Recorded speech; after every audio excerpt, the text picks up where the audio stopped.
Ser concreta, cada acción delictiva, si se demuestra que fue cometida por el mismo sujeto sindicado, tendrá la imposición de cada una de esas penas. Para cuestión de ejecutar o de imponer esa pena debe considerarse el concurso de delitos. Si se da a través de un concurso real o de un concurso ideal. Pero sí hay personas que han sido procesadas por 2, 3, hasta 5 delitos contemplados en esta ley. Y son responsables independientemente uno del otro. Por cada delito enfrentan una pena si se logra romper su investidura jurídica de presunción de inocencia. Se demuestra responsable de cada delito, será sancionado por cada delito. Continuemos.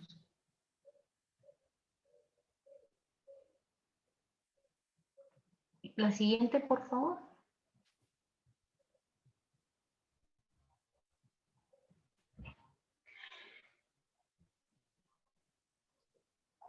Perdona, Marlon, verifiquemos si no me falta una diapositiva de un delito que se denomina exhibicionismo.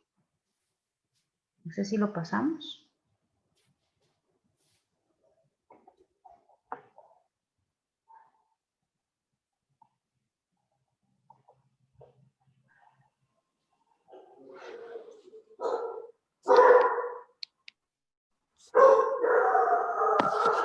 No, ¿verdad? Lo vimos en la clase anterior, no recuerdo ahorita si explicamos el delito de exhibicionismo. Sí, ¿verdad? Sí. Ayúdenme. Yo recuerdo que sí. Sí, perfecto. Entonces avancemos con lo de la trata, por favor.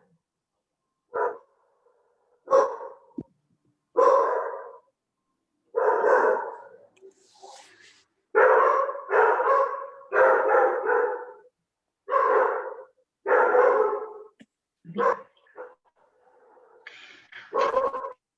El delito de trata de personas, compañeros, requiere bastante análisis, que nos detengamos en analizar diversos aspectos de importancia y pues yo trataré de explicar en la medida de lo posible cada punto de interés. Por ejemplo, el artículo 202 ter del Código Penal, a través del artículo 47, sufrió entonces esta adición. Con anterioridad, ustedes pudieron escuchar, el artículo se denominaba, o el delito o la acción se le conocía como trata de blancas.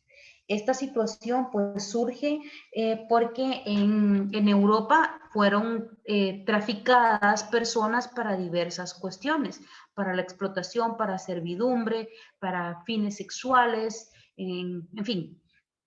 Ante esta situación es que se crea un tipo de delito que no busque discriminar a ninguna persona independientemente de su raza, sino que se consideraba entonces ya no nominarlo como una trata de blancas, sino como una trata de personas, incluyendo cualquier tipo de personas, hombres o mujeres, y cualquier tipo de raza, ¿verdad? En cuanto a eso, entonces, se comete el delito siempre que se dé la captación, el transporte, el traslado, la retención, la acogida o recepción de una o más personas con fines de explotación. Punto clave entonces acá es considerar cuáles son los fines de explotación. Los verbos que podemos ver rectores entonces es captar, transportar, trasladar, retener, acoger o recibir a una o más personas, cuando éstas sean objeto de explotación. Y quien cometa estos delitos, o este delito, perdón, será sancionado con una pena de 8 a 18 años de prisión y tendrá una multa de 300,000 a 500,000 quetzales. Asimismo, ¿verdad? Se debe de considerar o tomar en cuenta que en ningún caso se tendrá o se valorará que la persona haya dado su consentimiento. Es decir, que no se acepta el consentimiento prestado por la víctima de trata de personas o por su representante legal. Cuando ésta aduzca que tenía conocimiento de ello y que dio su autorización o consintió que a esta persona se le realizaran actos de explotación. Para entender este delito y cuáles son entonces esos fines de explotación, veamos la siguiente diapositiva, por favor.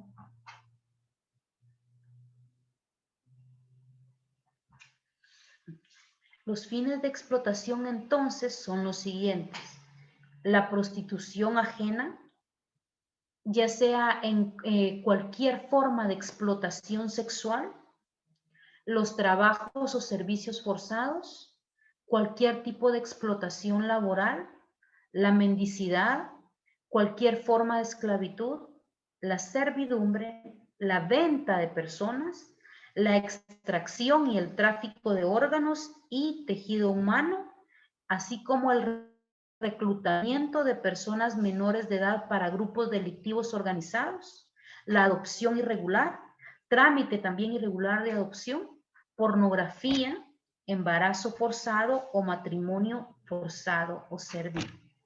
Bien, al referirnos entonces, compañeros, a este artículo, vemos la gama de posibilidades en que pueden incurrirse la explotación de una persona o en que se podrá incurrir la explotación de una persona. Esta gama entonces, de manera amplia, señala cuándo puede darse la trata de una persona. Para traducirlo en otra manera, la explotación de una persona.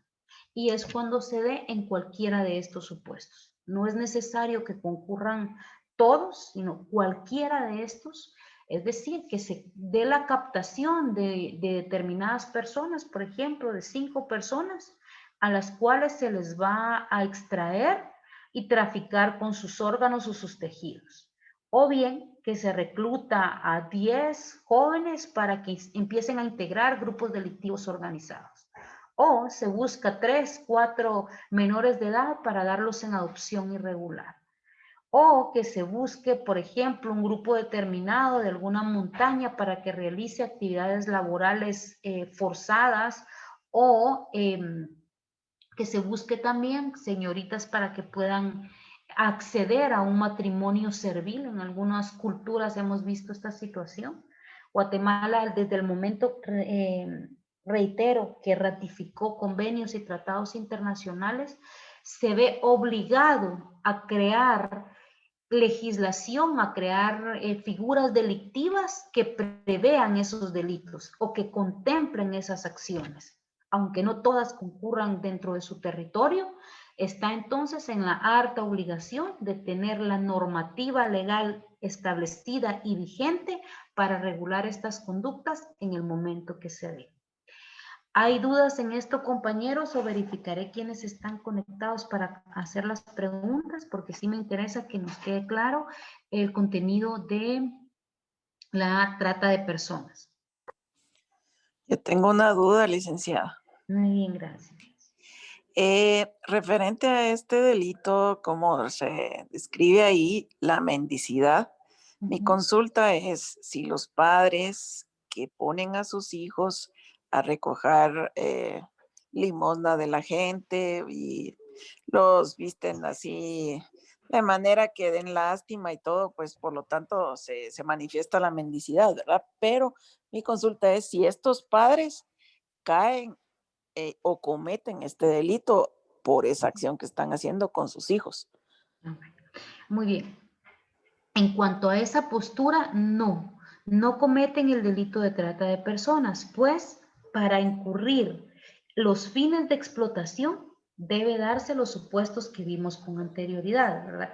Trasladar, captar, recibir. En este caso, la mendicidad a que un padre orienta a un hijo menor de edad es simplemente un objeto o un supuesto para la pérdida de la patria potestad. El obligar a un hijo a la mendicidad es una causal para que un padre pueda perder la patria potestad. Aunado a eso, no solo de manera o a través del juzgado civil perdería la patria potestad, sino también sería llevado a un juzgado de niñez y adolescencia para o por la niñez ser violentada en sus derechos y de esa cuenta asignar a una persona que se le denomina recurso idóneo, donde el menor de edad estará alejado de ese objeto, ¿verdad? O de esa mendicidad y será orientado a una mejor calidad de vida. Es decir, que por el vínculo de parentesco no se comete ese delito, sino, digamos, por todo. Tal vez no lo veamos del vínculo del parentesco, ¿No? sino que no concurre el captar a la persona para ese fin. A ese punto es, ¿verdad? Que la trata de personas va orientada a que la Eso como persona busque, reclutamiento, exacto, cosas así. busque reclutar y captar a las personas para dedicarlas a. En este caso es realmente una niñez violentada en sus derechos.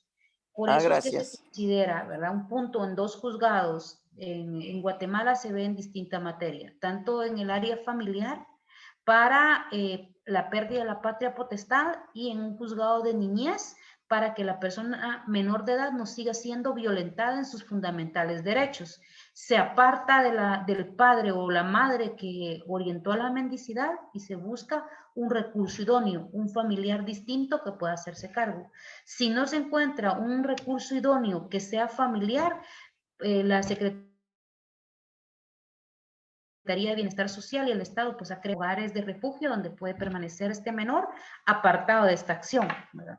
Pero no lo podemos incurrir en una trata de personas porque no se da, como lo mencionó, pues el reclutamiento o la captación específicamente para explotarlo de esa manera. Gracias, licenciada. ¿Hay alguna otra pregunta, compañeros, o empiezo a indicar? Bien, hay otra pregunta, Lisa. La compañera Ale Gramajo pregunta, ¿qué pasaría si el menor niega que está siendo explotado de esta forma? Bueno, tendría que encargarse el Ministerio Público, en este caso la Fiscalía de Niñez, de acreditar los medios de prueba pertinentes para demostrar que así es. Si bien es importantísima la declaración testimonial,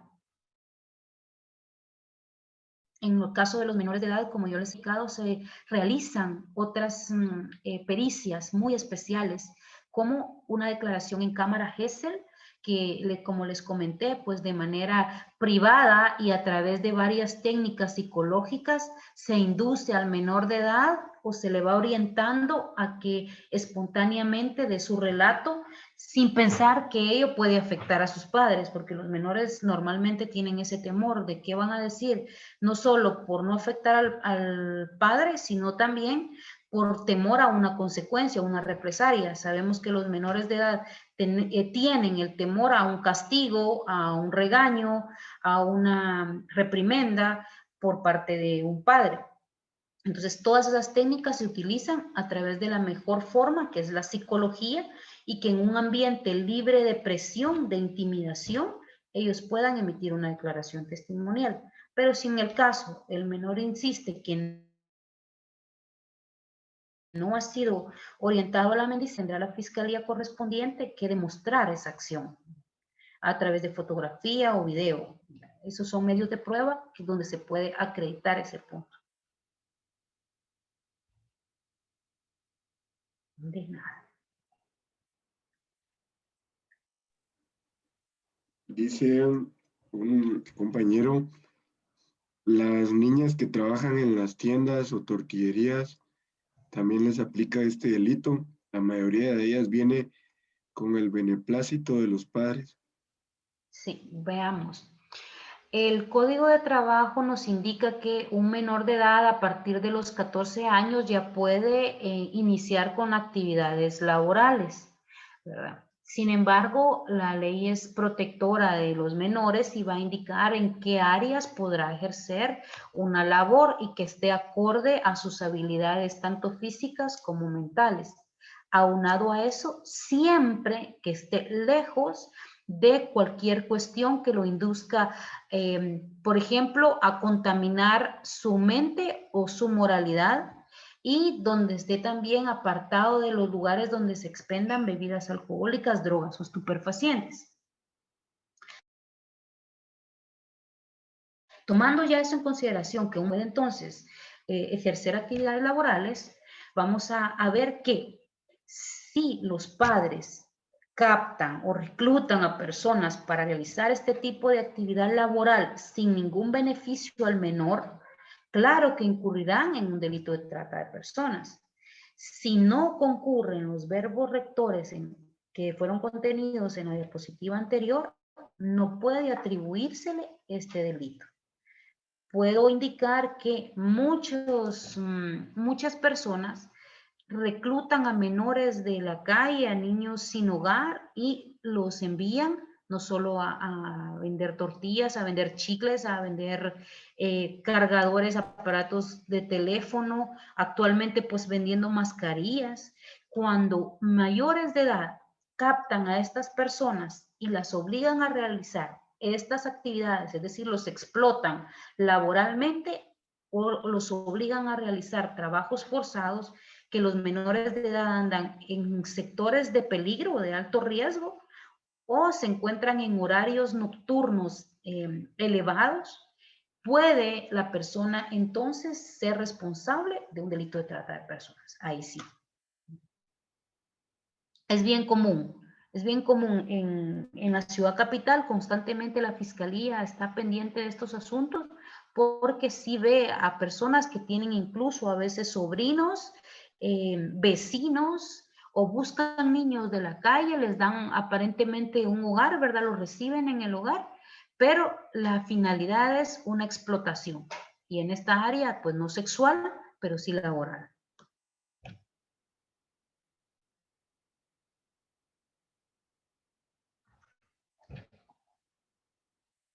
Hay más dudas porque de este artículo vendrán muchísimas en el examen.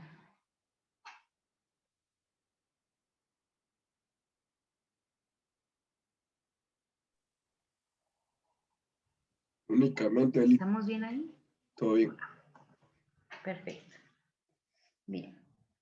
Aparte de considerar que el delito de trata de personas pues ya tiene una pena bastante alta y se dan bajo todas las circunstancias que estamos analizando, también el artículo 49 señala cuáles pueden ser las agravantes de ese artículo. Estas cuestiones agravantes no las incluí en la diapositiva, si ustedes las quieren analizar. Son similares a los que contempla la violación agravada. Sin embargo, hace referencia a tres aspectos que yo voy a destacar. Y es la siguiente. Primero, cuando la retención de la persona se da por más de 3 días. Es decir, que si a la persona que se capte, que se retenga, que se reciba, esta retención se da por más de 3 días, la trata de personas será agravada o con agravación de la pena. Si la persona se encontrare en embarazo o en estado de embarazo mientras es trasladada, transportada, obligada a trabajos sexuales forzosos o trabajos laborales forzosos, o a la prostitución, o que se le pretendan retirar tejido o bien órganos, si la persona se encuentra entonces en estado de embarazo, se va a aumentar esa pena. Y el siguiente punto es cuando exista amenaza de muerte latente, cuando se obligue a la persona a realizar todos los supuestos anteriores bajo una amenaza directa de muerte. Esos son los 3 puntos que me interesa destacar, que son distintos a los anteriores que vimos, que es, por ejemplo, que se ejerza la guarda o custodia, que esté encargado de su educación, que se dé entre 2 o más personas, que se utilicen armas, también que se busque minimizar o deteriorar la voluntad de las personas. Hay miembros de estructuras criminales que buscan a través de drogas o estupefacientes minimizar la voluntad de la víctima a efecto de poder captarla, trasladarla a otro lugar donde va a ser explotada. Entonces, estas son las circunstancias agravantes de la pena. Ustedes pueden verificarlo de manera más amplia en su contenido en el artículo 49 de la ley en materia.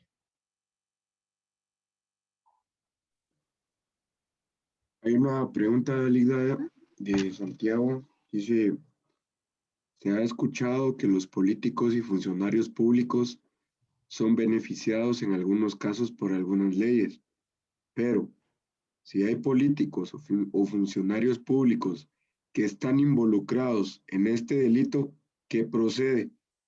Es decir, ¿se les juzga aunque se encuentren en el ejercicio de sus deberes o después de que estos hayan culminado con dichos deberes?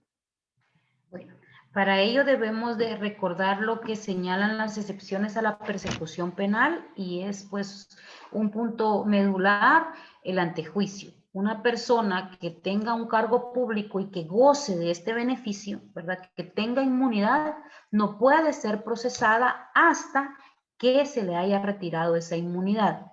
Aparte de que esta ley contempla sanciones elevadas y pocos beneficios para los que ejerzan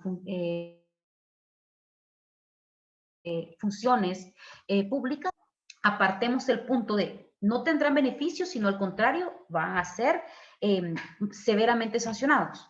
Punto 1. Punto 2, no van a ser procesados, eso sí, hasta que se les haya retirado su beneficio de antejuicio. En este caso, pues tendrás que ser la sala correspondiente o la corte correspondiente para el retiro de esa inmunidad. Al estar firme la resolución en la cual se decreta que la persona deberá ser tratada como un ciudadano normal y que ya no goza de la inmunidad, entonces será procesado. No se trata tanto de decidir que vamos a esperar a que termine sus funciones o el periodo de ejercer su cargo, sino lo que va a regir acá es si goza o no aún de ese beneficio, ¿verdad? En este caso sería la inmunidad o denominada antejuicio. No sé, compañeros, si puedo resolver la duda.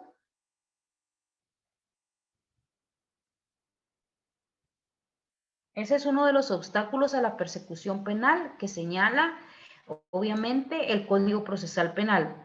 Todo proceso para una persona bajo estas circunstancias debe darse a través de un debido proceso y a través de los principios de legalidad. ¿Y cómo hacemos un debido proceso? Entonces, agotando cada una de las instancias, agotando la definitividad. Primero, iniciar las acciones de antejuicio. Al tener la resolución donde el mismo es otorgado, en consecuencia se pierde la inmunidad y a través de ello entonces ya inicia la persecución penal por la vía común. Bien, gracias. Sigamos.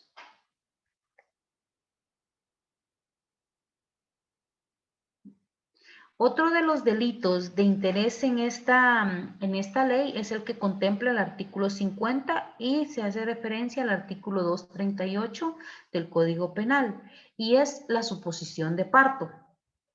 En este caso, quien finja un embarazo o parto para obtener para sí o para tercera persona derechos que no le correspondan, será sancionado con prisión de 3 a 5 años y con una multa de 10,000 a 100,000 quetzales. En este caso no solo va a tener sanción, ¿verdad? La persona que indique o que finja para sí misma el embarazo, sino también veamos la consecuencia que señala para el profesional de la medicina, pues se indica que el médico, personal de enfermería o comadronas que cooperen en la ejecución de este delito, además de la pena impuesta, serán sancionados con la inhabilitación especial para el ejercicio de su profesión por el doble de la pena impuesta. Es decir, que para el médico que emita cualquier dictamen, certificado o documento en el cual coopere con la ejecución de simular un parto, va a tener una pena administrativa y una pena de prisión. ¿Duda en cuanto a este delito, compañeros? ¿En qué casos es que puede darse o qué supuestos?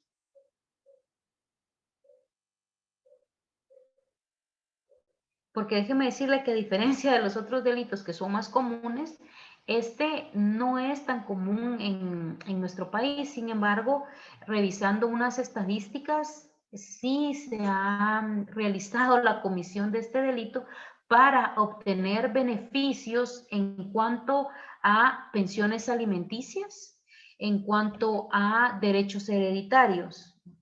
Han existido personas que han fingido un embarazo para poder optar a una pensión alimenticia más alta en el momento que se pactan las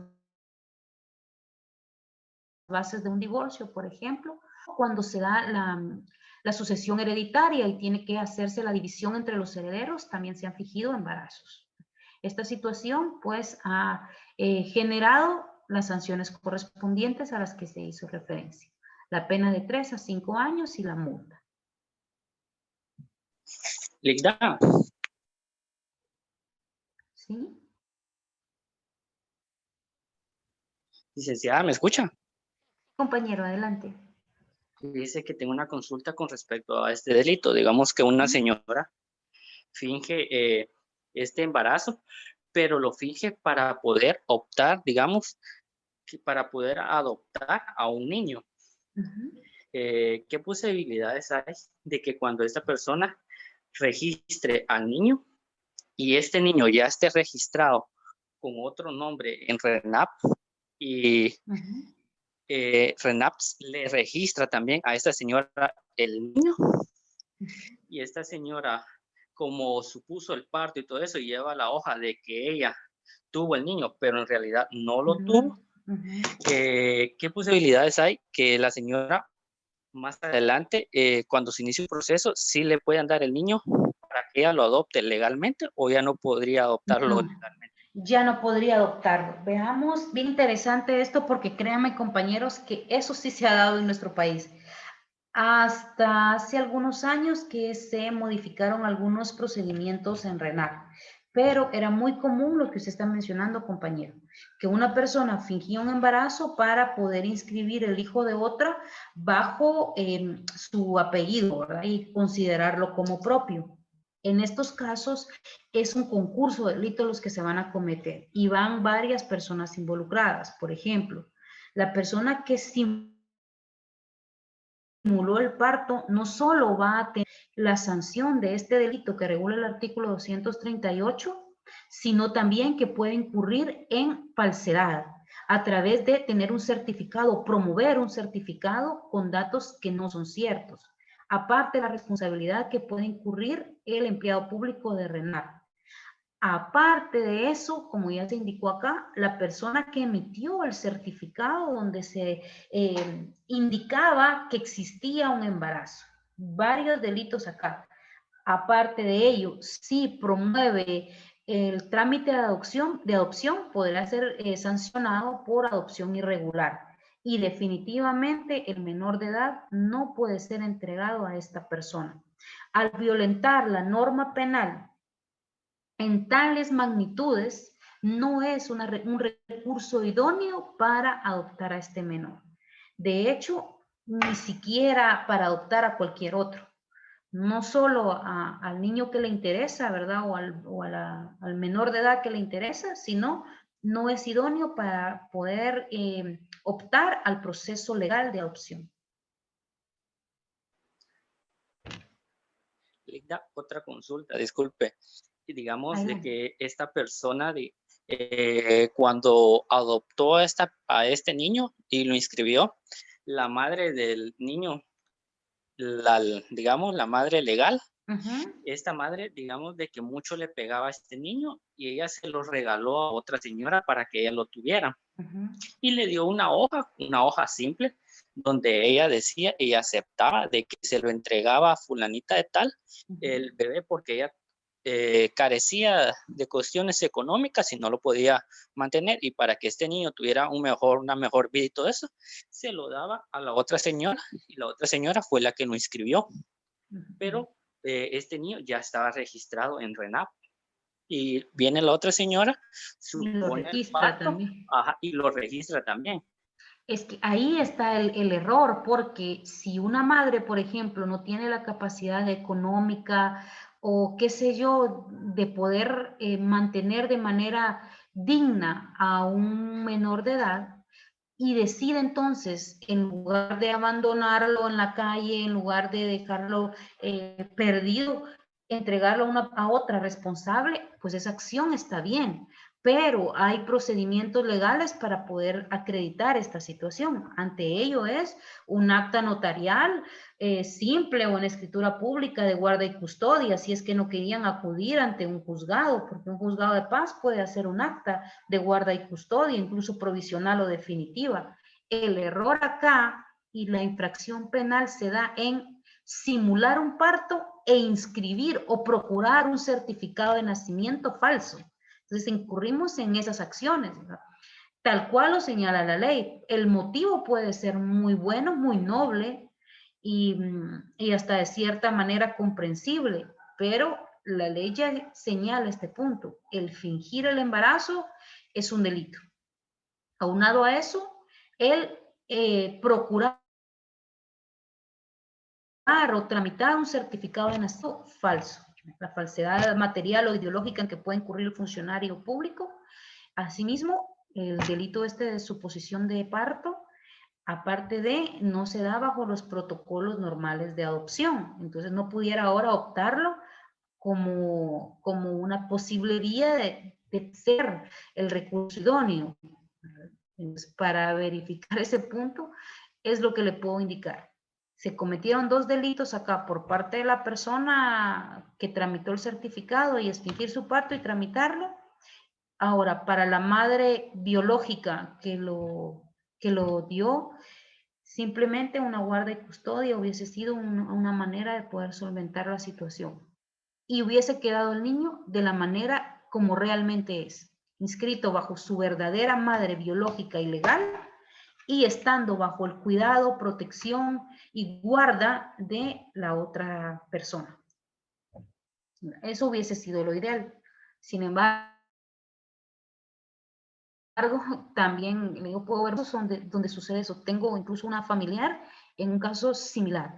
A diferencia de una suposición de parto y de doble certificado, únicamente se emitió un certificado de nacimiento de la persona por un médico que indicó que había atendido el parto de esta persona y así se inscribió bajo el nombre de la otra, sin que medien 2 certificados y sin que se suponga un parto o se finge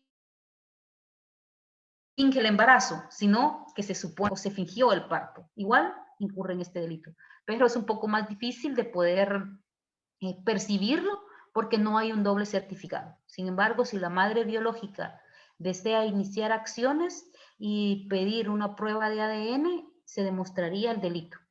Se demostraría el delito tanto por el médico, por la persona que es mi familiar y por los miembros de RENAP. Sí, Ligna, la última pregunta. Fíjese también de que ese caso, la madre biológica, como niños, PGN inició un proceso y se dieron cuenta de que esta madre le hacía falta a un niño. Y aquí fue donde se dieron cuenta de que este niño le hacía falta y comenzaron a averiguar dónde estaba ese niño y se dieron cuenta de que este niño ya estaba con otra señora y ya estaba viviendo y esta madre lo había dado en adopción hace 3 años, o sea, se lo había regalado a esta señora para que él lo tuviera hace 3 años. Sí. Y hasta ahorita se dieron cuenta de que esta persona ya no tenía el niño. Y lo que tiene miedo la otra persona es de que como ya le agarró cariño al niño, lo ha cuidado, lo ha consentido, él le ha comprado, esa señora le ha comprado todo, ya tiene miedo de perder el niño. O sea, de que se lo quiten, porque ella quiere vivir con ese niño. Como la otra señora se lo regaló y la madre biológica tampoco está peleando eso. Ella está consciente de que se lo regaló. Bueno, para entenderle, median 3 personas, la biológica, a la primera que se lo dieron y luego la segunda que lo dio, ¿o no? Sí, es que ninguna de estas dos personas tiene problemas con el niño. El problema es que PGN entró Ya dio ahorita a seguimiento, investigar, claro. le dio seguimiento a investigar dónde está el paradero del tercer niño. Claro. Y Ahí es donde vemos ese punto que indico, que el Estado debe dar seguimiento y dar protección a la niñez que ha sido violentada en sus derechos. Uno, al existir doble certificado, origina el comprobar la existencia de una persona, y al comprobar la existencia va a buscarse su ubicación y determinar con certeza si está siendo o no protegido en todas las garantías y derechos que le asisten. Y lamentablemente el menor, aunque se encuentre en un lugar estable y tal vez tratado de manera más digna de como estaba, ha sido víctima de un proceso con ilegalidades, porque lo ideal sería entonces que el niño hubiese sido puesto en las unidades para adopción y que tenga el trámite normal. Esto, compañeros, ha ocasionado grave daño a la integridad mental y emocional de los menores, porque el ser trasladados de un lugar a otro a tan corta edad y no tener estabilidad en cuanto a eso, es lo que realmente busca el derecho proteger. La víctima en este caso es el menor, aunque lo veamos de otra manera. La señora podrá estar muy encariñada y brindar pues todo su amor y disposición al cuidado de un niño que no era de ella, abrirle las puertas de su casa para atenderle como tal, y es de reconocerlo y felicitarle por eso. Sin embargo, quien sufre el mayor daño emocional es el menor. Si hasta el momento menciona hace 3 años, me imagino que el menor tiene alrededor de 5 a 6 años. Son la primera etapa que se encuentran los menores en un área importantísima para establecer, que es de 1 a 7 años, donde se forma toda percepción que ellos pueden tener del mundo, incluso de la familia. Entonces los daños emocionales son severos y es importante, si está a su alcance y usted conoce a las personas, que pueda orientarles a alguna terapia psicológica, tanto a las madres, biológica y temporal en este caso, o legal, como al menor, ¿verdad? Bien importante poder apoyar en eso. Yo les mencioné al inicio el Instituto de asistencia y atención a la víctima del delito. Tienen varios recursos donde puede orientarse el área psicológica y apoyar a estas personas a tratar de resolver el conflicto legal de una manera en que dañe lo menos posible al niño. De hecho, tanto en materia de la ley PINA como en materia penal ya se dan los principios de la no revictimización, los principios de el interés superior del niño, que fue una de las cosas que yo les leí al inicio, ¿verdad? Dentro de los postulados o considerandos de esta ley, resalta ese principio del interés superior del niño y la niña y de no revictimizarlos. El hecho de que este menor esté cambiando de un lugar a otro, de informarle su historia, su madre biológica, su madre adoptiva o su madre legal, porque en este caso al parecer ha pasado por 3 hogares, es bien difícil que él enfrente una vida sana, pero no imposible, puede hacerse a través de terapia, ¿verdad? Es importante darle seguimiento a eso. Los casos bien difíciles es donde involucran menores.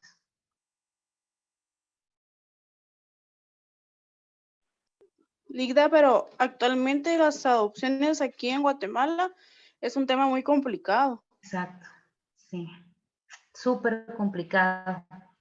Está además tal vez entrar a esa materia porque no terminaríamos nunca a través de las modificaciones legales y el Consejo Nacional de Adopciones. Es súper difícil y comprendo esta situación, como les acabo de mencionar, tengo familia en ese punto y voy a explicarles por qué es tan importante o por qué me sensibiliza tanto este tema. Pues esta persona que les hago referencia, o la menor de edad, su mamá tenía 12 años cuando la dio a luz y fue víctima de una violación por parte de un padrastro, por parte de un tío político, y la niña esta, porque era una niña de 12 años, casi muere en el parto, de tan pequeña que estaba, sufrió varias rasgaduras